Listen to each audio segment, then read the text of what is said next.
Le kayak, une façon agréable d'observer les baleines à Tadoussac ou les phoques au bic. C'est un marché qui, il n'y a pas si longtemps, était presque inexploité au Québec. Et pourtant, on en a de l'eau.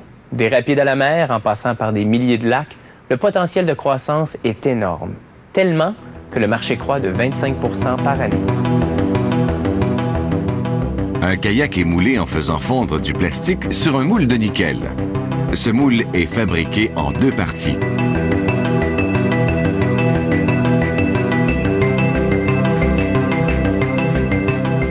La surface du moule est parfaitement lisse et possède un fini miroir, ce qui garantit un lustre parfait. Les graphiques sont apposés sur le moule avant le moulage.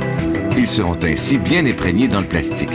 Cette opération requiert beaucoup de dextérité, car contrairement aux autocollants, ces graphiques ne peuvent être enlevés s'ils sont mal posés. C'est cette poudre jaune qu'on va faire fondre, le polyéthylène linéaire. Il existe en plusieurs couleurs. La quantité de poudre à faire fondre est déterminée selon le modèle de kayak.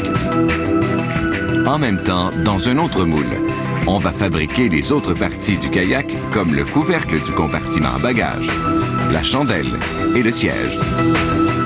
Le polyéthylène est versé dans le moule, puis on le referme. On referme aussi tous les autres moules.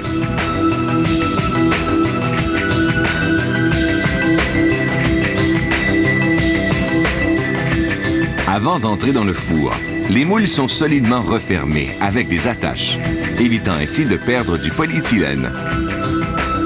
Le moule du kayak est placé sur un chariot transporteur. On le place face au four. À cause de la grande dimension de la pièce, le four a été fabriqué sur mesure. On y entre le kayak au complet.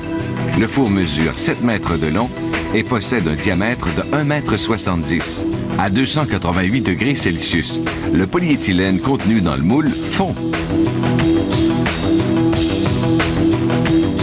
Afin de répartir la poudre partout dans le moule, celui-ci pivote sur plusieurs axes. Il tourne sur lui-même tandis que le four oscille de 30 degrés vers l'avant, puis vers l'arrière. Ce procédé se nomme rock and roll et dure 19 minutes. La cuisson est terminée. Le moule ressort du four, mais le plastique doit être refroidi pour se solidifier.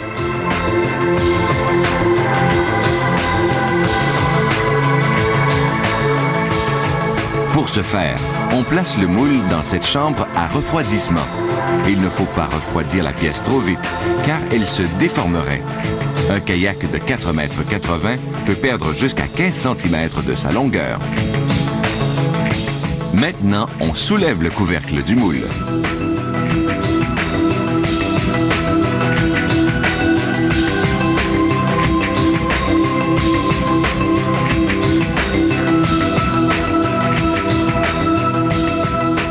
Ensuite, on démoule le couvercle et les autres petits morceaux. Le kayak est enfin démoulé. On va pouvoir débuter l'usinage.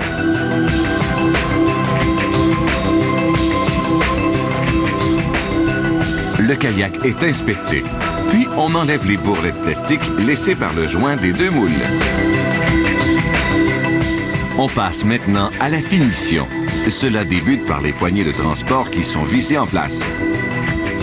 Ici, on découpe l'ouverture du compartiment à bagages. Et on installe la garniture.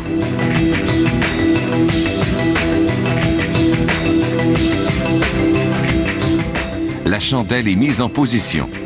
Elle joue un rôle important, car elle relie le fond et le dessus de l'embarcation. Il ne reste que le compartiment à bagages à terminer. On fixe des attaches. Puis on met le couvercle en place, maintenu par un tendeur.